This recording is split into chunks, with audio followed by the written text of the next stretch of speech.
online. Having that, we will move to item 4, which is new business.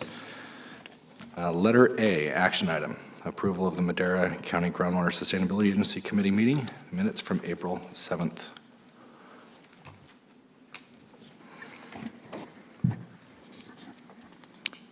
We have Public comment or anything? any public comment on that?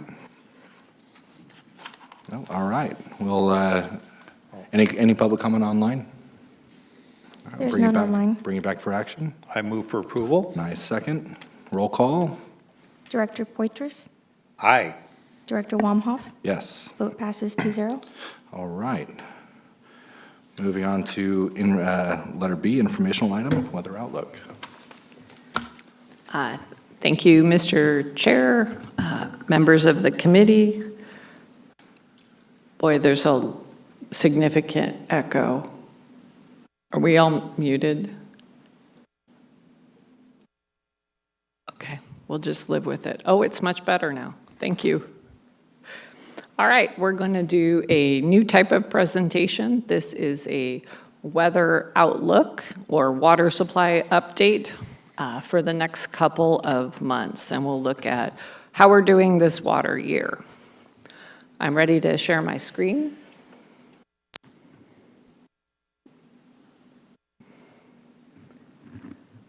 Thank you. Okay, we'll start on this slide. You've probably seen this before. This is the Drought Monitor, which is a publication out of the University of Nebraska-Lincoln with the National Oceanic and Atmospheric Administration and National Weather Service support. And it's famous because in January, you would have seen this and it would have been completely white, meaning you are not in a drought. And California was the only state in January not to be in a drought. And what you see here on the screenshot that I took from last week is that the drought is creeping back. That's the yellow part. And it's mostly the foothill and mountain portions of Madera County, as well as the rest of the Sierra. But you do see that drought comes back. And we all know drought is cyclical. We're either coming into a drought or going out of a drought. It's a key part of how California works with its water supply and has forever. So that's just a snippet of what you'll see on the drought monitor. Now we'll shift to looking at some snowpack. So I looked at a variety of different figures to see if we could see a story here. What you'll see with the gray bell-shaped lump there is that's average snowpack, and that's across the Sierra, so northern, central, and southern Sierra. And then you can see the previous water year looks pretty average. And going into this water year, we were super low. That's the blue line. A couple of storms bumped it up, but now we are much lower than normal in April and May. And you can see following the blue line, a couple of little blips. That's all those storms that we've had in April. So it helps the snowpack, but not significantly. We're really looking at a pretty dry Sierra snowpack this year. So now we'll shift to reservoir conditions. This is the typical map that you see moving around. And of course, as the snowpack melts, the water goes into these reservoirs around the state of California. And just eyeballing it from here, you can see blue bars that are almost full. What's that indicating is a March that was a little bit warmer than usual, and so snowpack started melting sooner. We'll zoom in on some of our local reservoirs here and in Fresno County, and you can see that Millerton is almost full, right? It's at 90%-ish, and it's about 120% of where it is on average. So warm March, lots of melting snowpack, leading to very full reservoirs. That's not a bad thing, but they are fuller than they normally are at this time of year. I know really what we care about is also precipitation. That's what adds to our groundwater. So I did a 10-year period in PRISM. PRISM is a University of Oregon publication that looks at different sources. It's a little bit less stable than other data sources. They will go in and adjust data if they need to in the last month or so. But you can see on the far right with the blue bars, we have lots of months where there was a little bit of rainfall. And that's the kind of water year that we've had a lot in weirder times than we're used to. But the other thing you can see is what variability there really is in rainfall. There's all sorts of patterns in the last couple of years. And I know 2023, we all remember, was super wet. You can see that's the year where we had 3 months of almost 5 inches. That's really what led to those conditions where there was flood releases from all the reservoirs, and farmers then had the ability to take flood flows because lands were at risk of inundation. And then I thought, well, a normal question for people to ask is like, what's average rain in Madera? And I think what you see, at least in this 10-year period, is, boy, it's somewhere in this 10 to 11 inches per year, but boy, that is not that much rain. And so here's what we see for a 10-year period with some really dry years for rainfall and then a bunch of recent ones that were kind of around average. Looking ahead to the next couple of months, these are National Oceanic and Atmospheric Administration forecasts. You can see some warmer than normal seasonal temperatures. And of course, these are 3 months where it's kind of warm anyway, so a little bit warmer there. And then really no change in precipitation. And of course, these are the months we don't think of it as raining, May, June, July. So that's what I was pulling in terms of weather, looking at what has gone in the past and into the future. So key takeaways: snowpack's low statewide. Reservoir levels are high from an early melt from that warm March where it was even into the 90s here. And then historically, we think of rainfall concentrated from November to March, but it's highly variable. There's a lot going on in the last 10 years, and we can go further back and see the same pattern. And then the late season rainfall, like we kind of had yesterday, it really doesn't help the snowpack, though it does put off fire season, and that's really helpful here and into the foothills. Happy to take your questions, but this was the first in an attempt to talk about water supply and weather. Great, thank you, Stephanie. I think it's important to take a look at what we've done historically, and it's nice to see it on a graph. I actually haven't seen it quite like that presented, and so providing some context is actually quite important. Any comment from my colleague on the board here? Any comment from anyone in the audience or online? There's All right. none online. Thank you. With being an informational item, we will skip to item C regarding the progress report on 2026 items. Stephanie and Agneson back for a quick GSA progress. Ready to share my screen.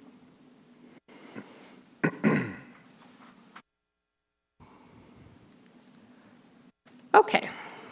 And these items came to you in February as we were looking ahead at the year. Here is what we had planned to do. This is all things we can implement based on adopted board policies. So it's policy implementation at the staff level. And I've marked them off as we've been able to accomplish them. We have recertification of our vendors for meter installation and calibration ongoing. We did complete this with one firm already. You'll recall that we allow meters to be used, but the meters have to be calibrated every 2 years by the end of the calendar year, and then they need to be installed correctly. We also began education and outreach to growers with an IRRAWatch webinar. We began our domestic well mitigation, and we have committed to quarterly updates, though there have been an update every month so far. The Delta Mendota Subbasin came out of the State Water Resources Control Board jurisdiction, which is great news. We're publishing our summary of the rules booklet, and you'll have a later item where we walk through this. And then we completed all of the annual reports. So a lot of work at the staff level occurring in the first couple months of the year. Policy development work does require the board and sharing out GSA committee meetings and board input there and input from the public. So we do have the Department of Water Resources subsidence guidance released and are reviewing it. There is some ongoing scheduling in Madera and Chowchilla to have that meeting with the Department of Water Resources. We looked at fallow fields. We did it by looking at changes in irrigated acreage over time, but we do not have a fallow fields program per se.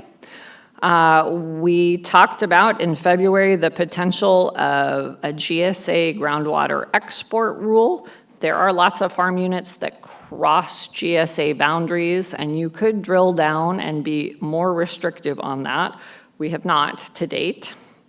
And the last one is to develop a groundwater management program and subsidence mitigation measures for Chowchilla, which we did in a couple of meetings with this committee, and that's required by the state board.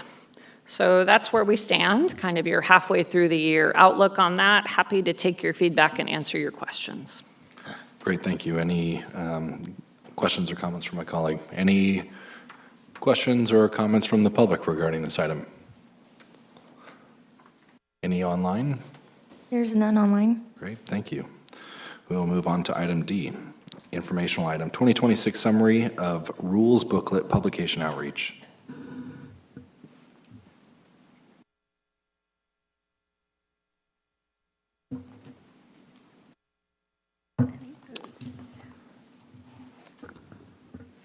Hello, ladies. Good afternoon, directors. Emily Garcia, Senior Administrative Analyst. And Tukta Pedesa, Madera County GSA. Today, we will be walking you through the updates in the 2026 Summary of Rules booklet. Alrighty, well, up here we have the past Summary of Rule booklets, the one we provided in 2024 and 2025, and we're giving you a quick look at what the 2026 version will look like. This will soon be going out to growers, but we just wanted to provide a summary of what the purpose of these booklets are, and it's to provide that summary of approved rules throughout the 3 subbasins. It also covers topics such as allocations, measurement, recharge, land repurposing, fees, and finances, and they are updated each year with new and revised policies. So the 2026 Summary of Rule booklet is our 3rd annual edition, and with this version, we've included both new content for new revised policies that have occurred since 2025, and we've also updated what you've previously seen in the booklets. So with that said, new information includes a status on the groundwater sustainability plans that Tukta will cover shortly, 2026 through 2040 allocations tables, and we've also provided a helpful guide on understanding a groundwater allocation report. We provided an update on one of the multi-benefit land repurposing program, which is Lavinia Pilot Project, and information on the Madera Dry Well Program. Here are some newly added pages that were not in the previous versions of the booklet. A page was added with a short summary of the current status of each of the groundwater sustainability plans in the Madera County GSA's Madera, Chowchilla, and Delta Mendota subbasins, as well as informing growers that all GSP annual reports for water year 2025 were submitted to DWR and are available for viewing. As Emily mentioned, another page was added to include the allocation tables for all 3 subbasins in the Madera County GSAs for 2026 through 2040 per grower's request to help them plan ahead.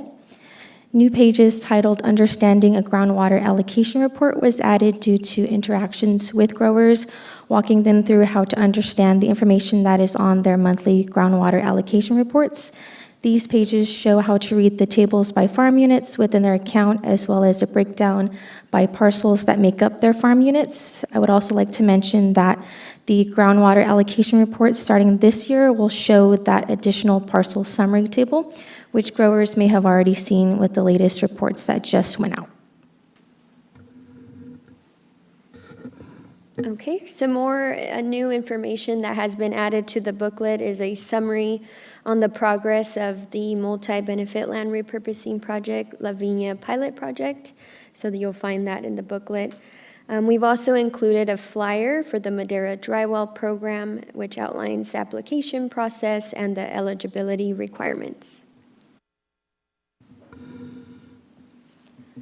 Now we will go through updates to sections that were in the previous booklets.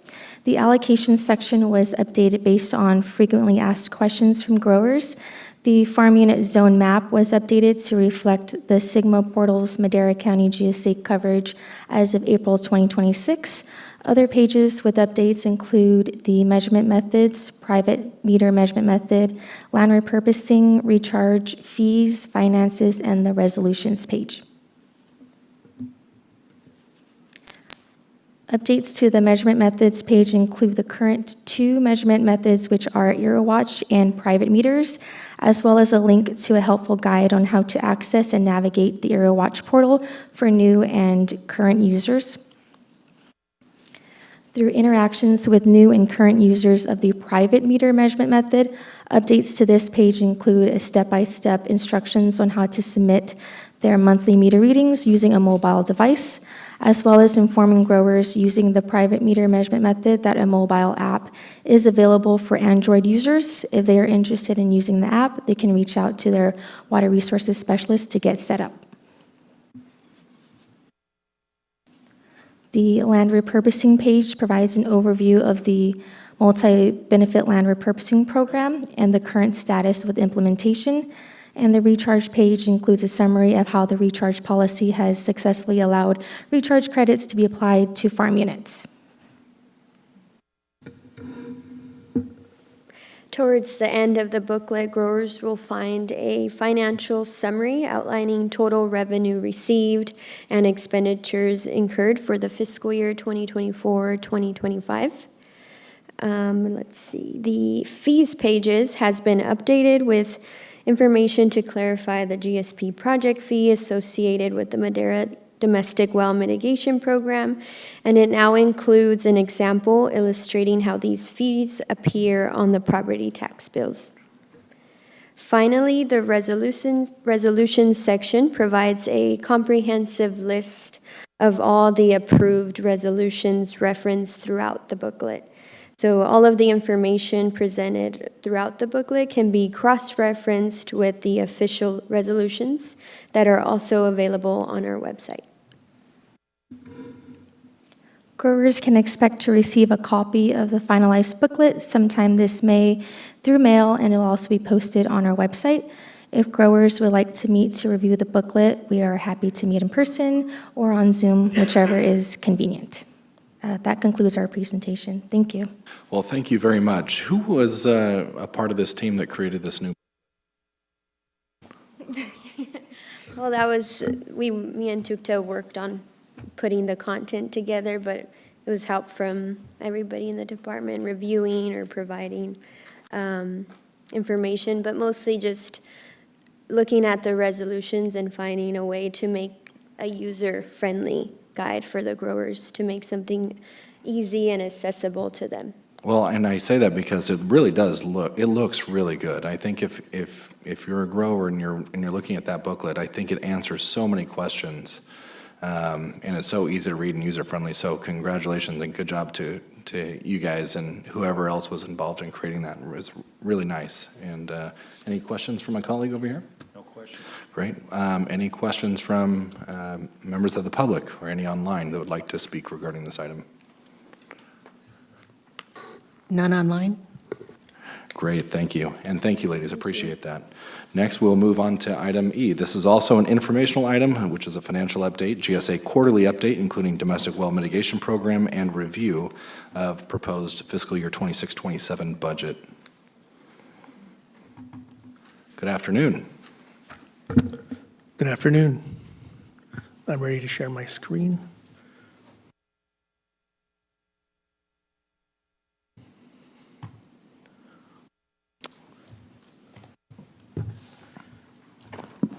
Jared Weeks with the Madera County GSA. Today, I'll be providing a quarterly financial update that runs through July 1st, 2025 through March 31st of 2026. This update will provide 9 months of revenue, expenditures, and cash balance for both the GSA and the Domestic Well Mitigation Program. It will also provide a brief overview of the proposed 26-27 GSA budget. Additionally, I want to note that staff has either provided a program or financial update to this committee on the dates listed on this slide on the right, and will continue to do so at regular intervals. You may notice that it is difficult to provide consistency or identify trends or patterns from quarter to quarter. It may be more appropriate to have a biannual or an annual update.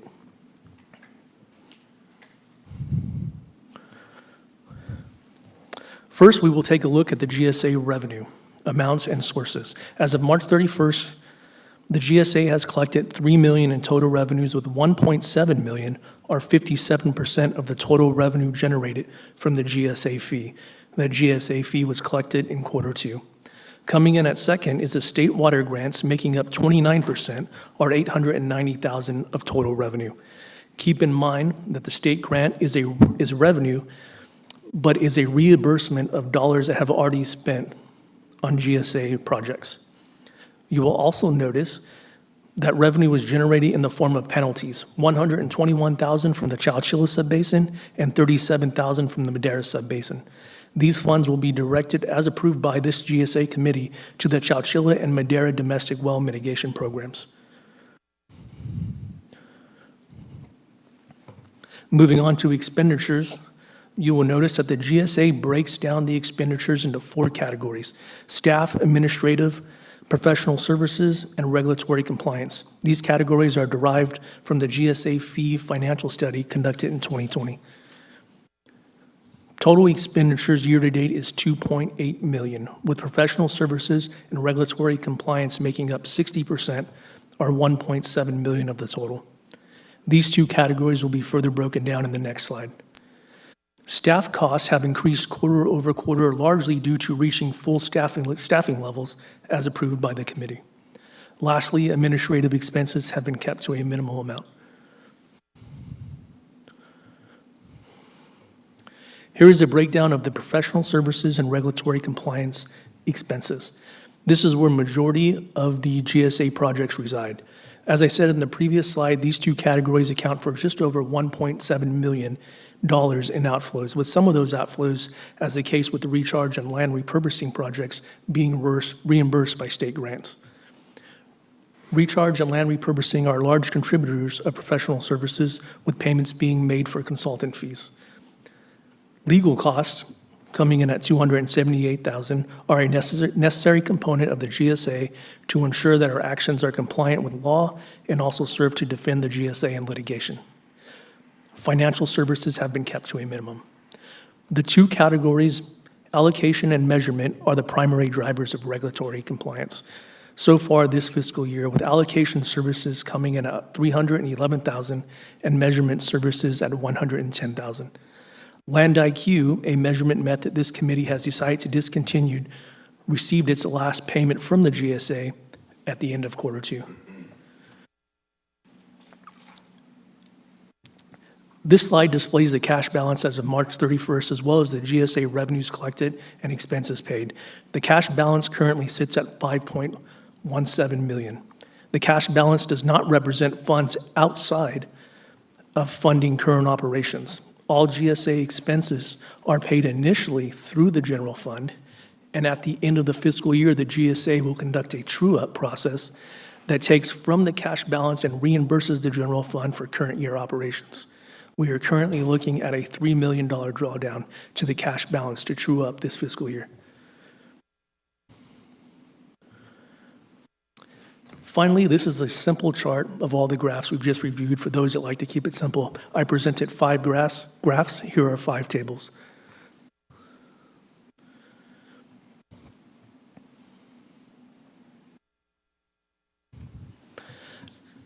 Next, we have the Domestic Well Mitigation Program, also known as the Madera Dry Well Program. As you know, we are in the initial development stage and have begun to accept applications. The program has a current cash balance of $2.7 million, primarily generated from the approved GSP fee. collected in Q2. Similar to the GSA, and because this is a brand-new program, the cash balance funds current operations, although there is no true-up. We work with cash on hand. You will see roughly $25,000 in expenses, which was used to get the program off the ground. You can look at it as startup costs as we move into the new phase of actual mitigation work.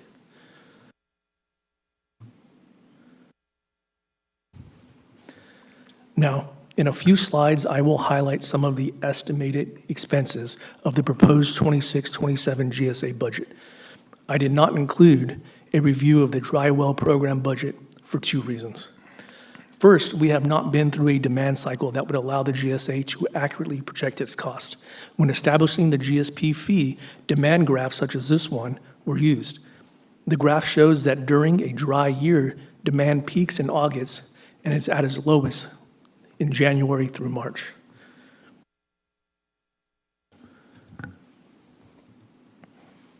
Second, we are obligated and committed to fiscal transparency. GSA staff will review and revise, if needed, the GSP fee every year, as noted on this resolution, 2025-067. However, we cannot provide an accurate review without going through the demand cycle for at least 1 year. The GSA has created an estimate of the amount of revenue to be received, and we use that amount as a placeholder until a financial analysis can be completed after we have gone through a season of peak demand. However, you will notice the total number of dry wells in 2022, which is a critical dry year, was 189. If you do simple math, 189 multiplied by 35,000, which is the maximum award amount for this program, equals 6.6 million, which vastly exceeds the revenue to be received this fiscal year.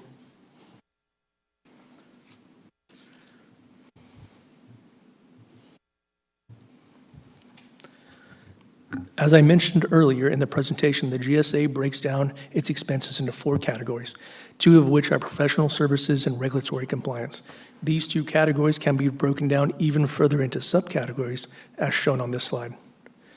In fiscal year 26-27, the GSA proposes to spend just over $2 million in professional services, largely consisting of recharge and land repurposing projects. Luckily, these 2 subcategories of professional services are primarily grant funded. The proposed budget also includes just over $812,000 in regulatory compliance activities. You can see on the pie chart, costs related to allocation and measurement are large contributors to that amount, which is consistent with the expenditure outflows shown in the expenditure slide.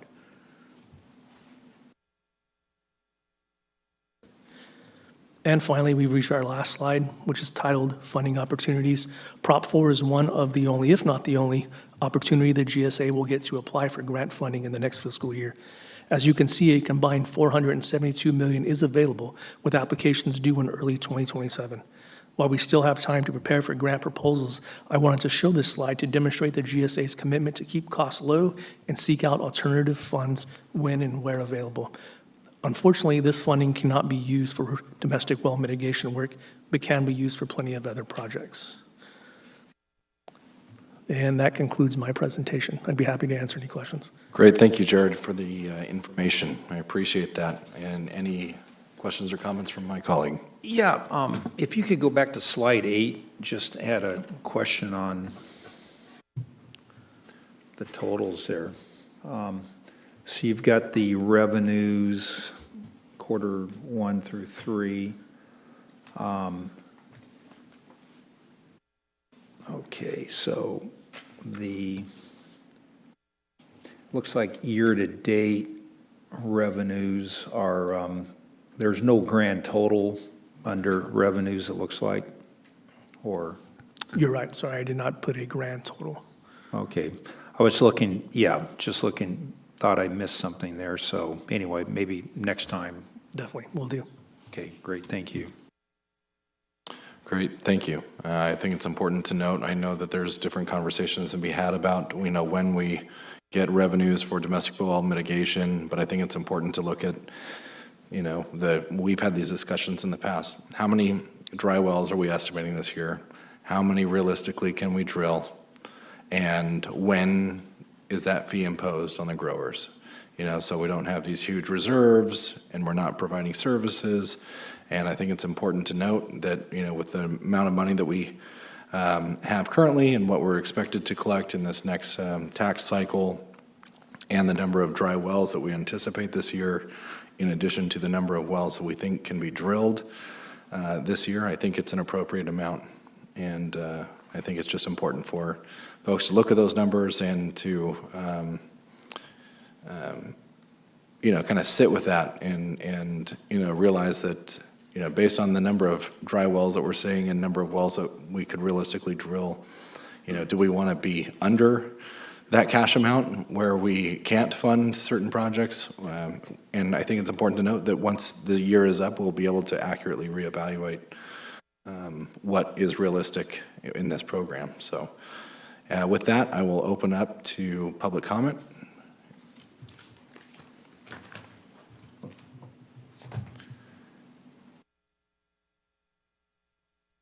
Mr. Peters, you have 5 minutes. Good If you afternoon, could state guys. your name and county for the record, please. Yeah, Mark Peters, Madera Subbasin.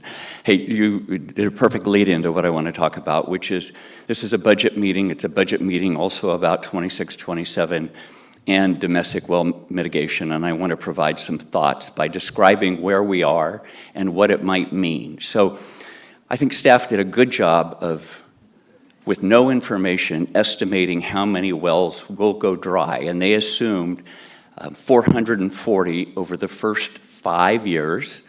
That's 88 per year. And then they assumed another 180, and I think that's the pent-up demand from self-help, so another 60 in year 1, 2, and 3. So we funded, as growers, but as a team here, 148 dry wells for this year. Now, we have a little bit more money because we know that penalties for last year were 1.1 million, which will fund another 33 wells. So as soon as we collect this money, we will have enough funds to pay for 181 dry wells. It's just where we are, okay? But now we need to figure out, and I think it was said very clearly, we need to figure out what we're going to do next year. And there's some important perspectives. I don't think the 180 self-help obligations are coming in as expected. Right now, there have been 20 that have been reviewed and 14 have failed. And I don't know where the 180 are. They're just not coming in. So I question whether we're really going to use the funds we have for those 60 dry wells this year. The other thing that's very important to this conversation is that we all, growers recommended, staff presented a recommendation to you, the directors, that we pay for dry wells under 30 years old, over 30, and we don't pay. And there's a lot of evidence out here that the average age of a dry well, the average age of a domestic well in the subbasin is over 30 years old. And I'm not going to go into the detail, but I could. There's evidence. And those are the ones that tend to go dry. So why I bring that up is we've funded for 88 of them this year. I've set the 60 aside. And in reality, we should have funded for 44. My point in doing all of this is if we had funded for the 44, because the board made that approval after we had our budget done. If we had funded those 44, which seems like it might happen, I know there's other evidence, but those dry wells that were presented up on the screen are all dry wells. They aren't the ones, they include the ones over 30 years old.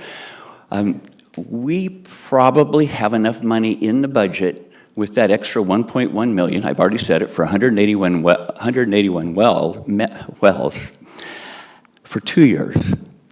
And so I am suggesting, and I'm hoping staff looks at this very closely, that do we have enough funds for 2 years?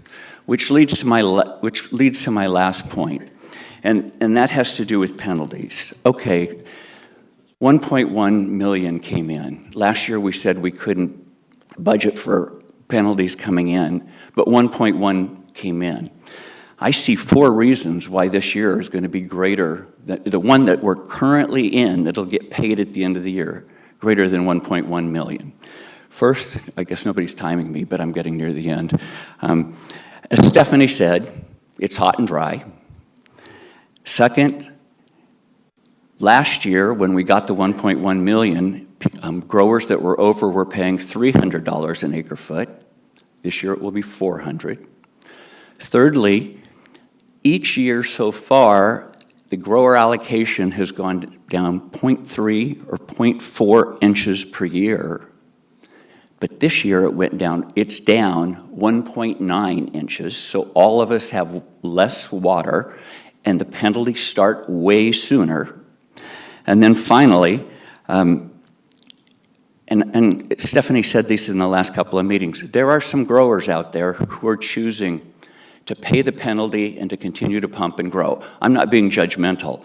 I just know that decisions like that are getting made every day.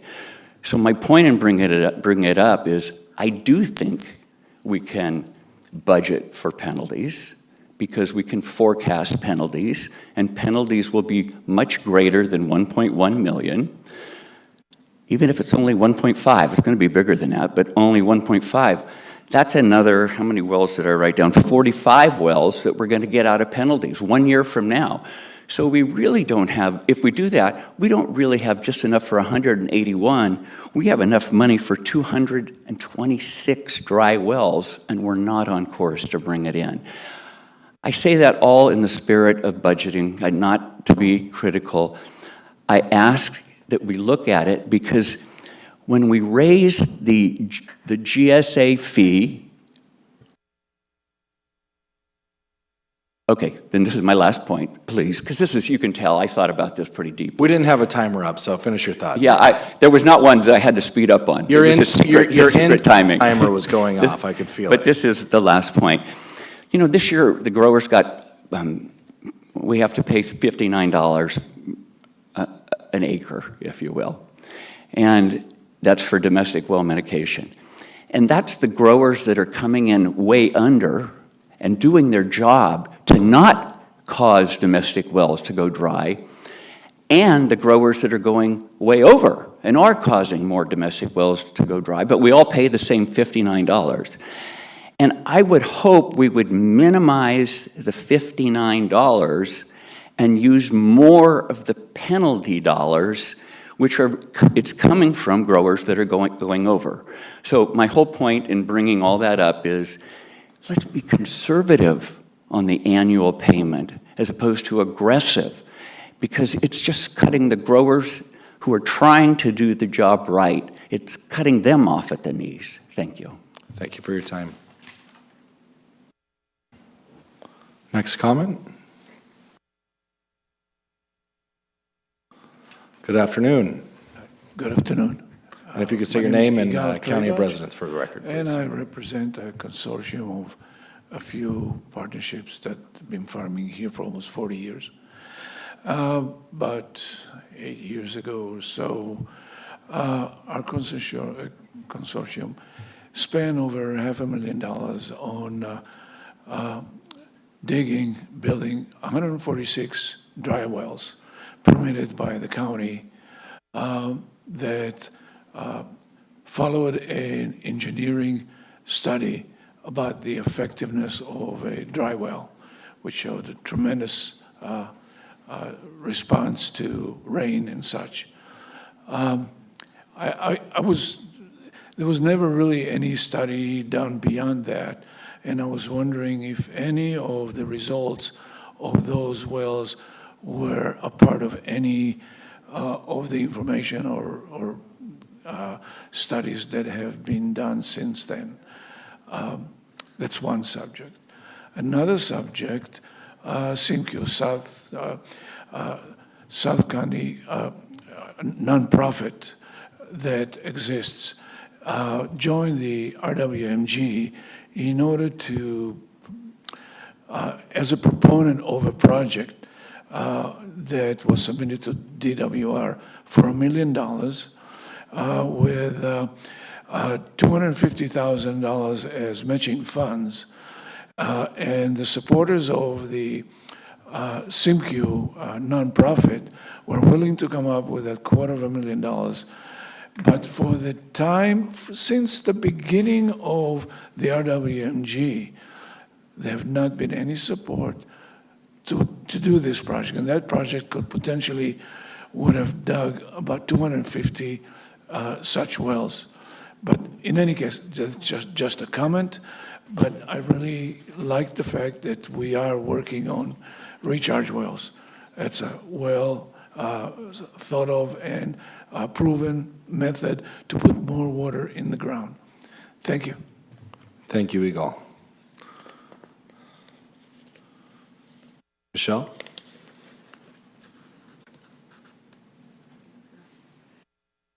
Hi, good afternoon. My name is Michelle Lascoidian. I'm a farmer and rancher here in Madera County. I have a question in regards to when the decision or the review for the decision will be scheduled for the 2026-2027 level of the GSP fee for the Madera Subbasin. This young man, I think his first name is Jared, presented information through, if I'm understanding the time period, I'm just trying to get all this timing correct in my mind, but that he displayed the information up to and including March 31st of 2026, which is, I guess, the county's end of Q3, and which is not a full year, and of course is missing the tax payment of April for 2026, the second portion of the 50% of the $59. So am I assuming, or I would like to ask the question, will there be a review with that information for us or for your board to consider and to answer Jordan's questions as to what is the forecasted amount of outlays that will be expended and what would be the appropriate level of the GSP fee for the 2026-2027? So will that review, is that still coming, is my question? Yeah, I will have to defer to Stephanie, but my thought is, we would probably get through the dry season to get a measurement of how many wells are actually going to go dry. And that is probably July, August, September when we get real data. And I think that's more of the appropriate time to do a review of when these fees are going to be reassessed. So stated another way, then there will be no adjustment to the GSP fee, even though the county is going to have a cash balance in the domestic well, dry well program. Well, I think over $6 million. Yeah, and I think there's a disagreement between the number of wells that are allocated to be drilled. And I heard, Mr. Peters speak, over an average of 5 years. But we're also looking at, we looked at the dry wells in 2022. There was 189 dry wells, right? So if we're looking at, data spread out over 5 years, and we say, okay, that's an average of 80-something wells per year, we have to get through this season to see what it's going to look like. And I understand the premise of we don't want to just unload our cash and have the county sit on it and do nothing with it while it's hurting our business. I get that, and I totally understand that. But we have to also see what we're actually working with, because if we have 180 dry wells this season, which is going to hit July, August, September, we need to be able to respond to that.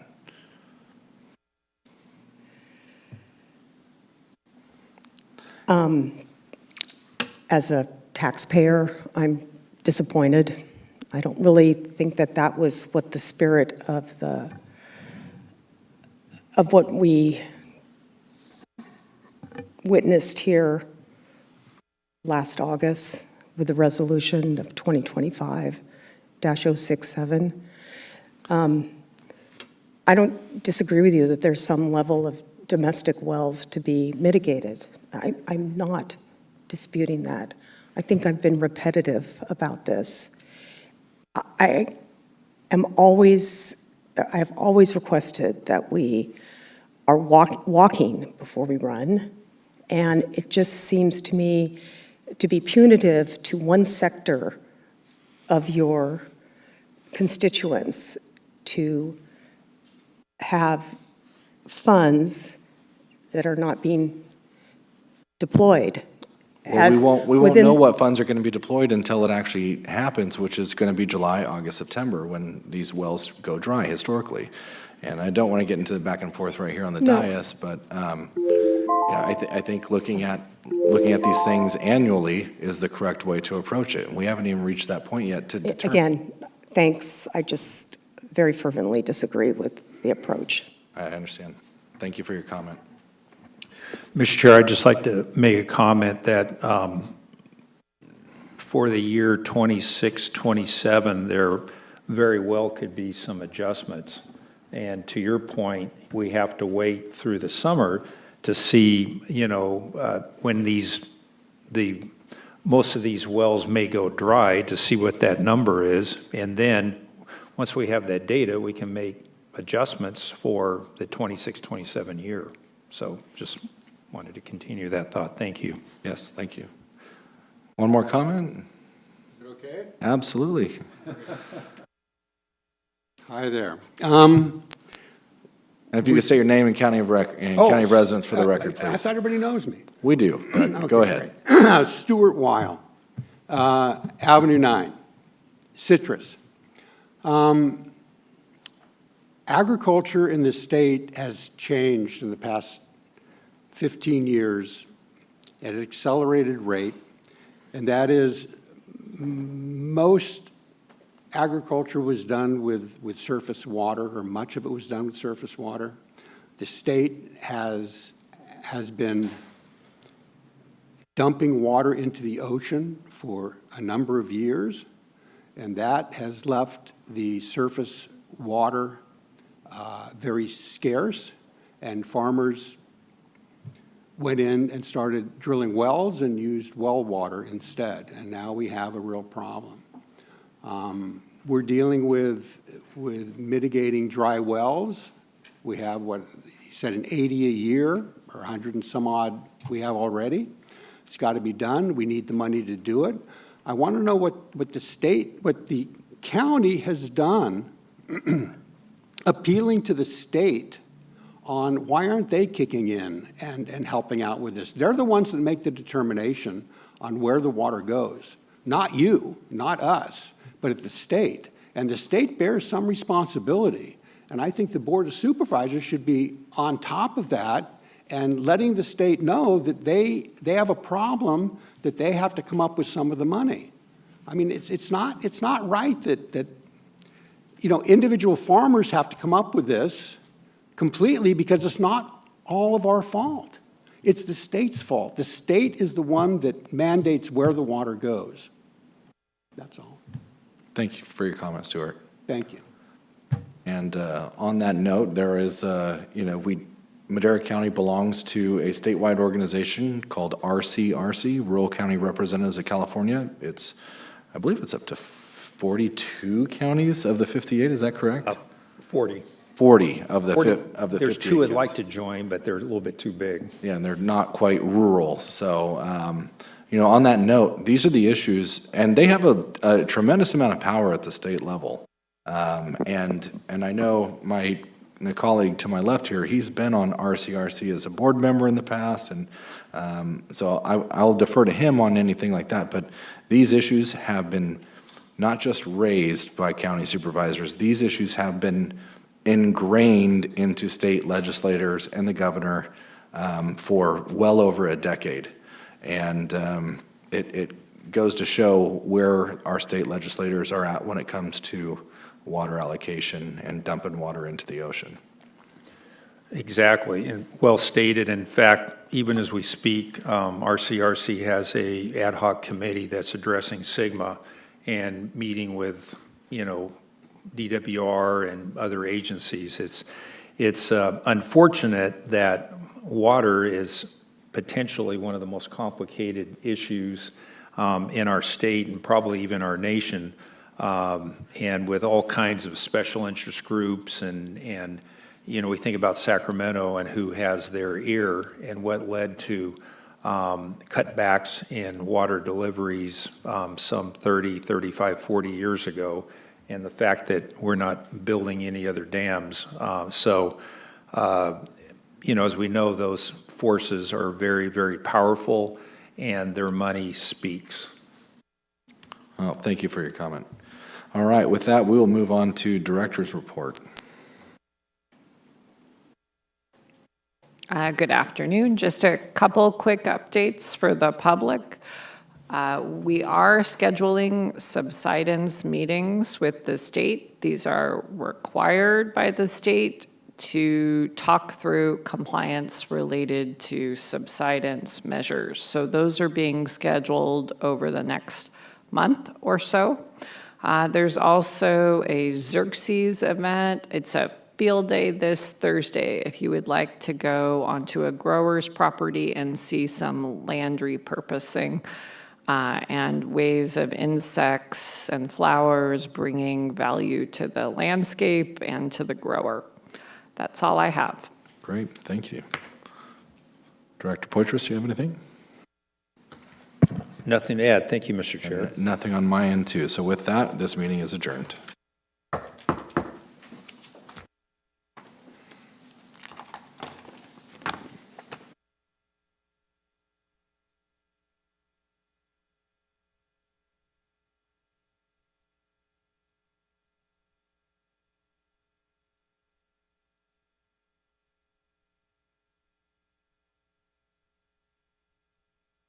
Recording stopped.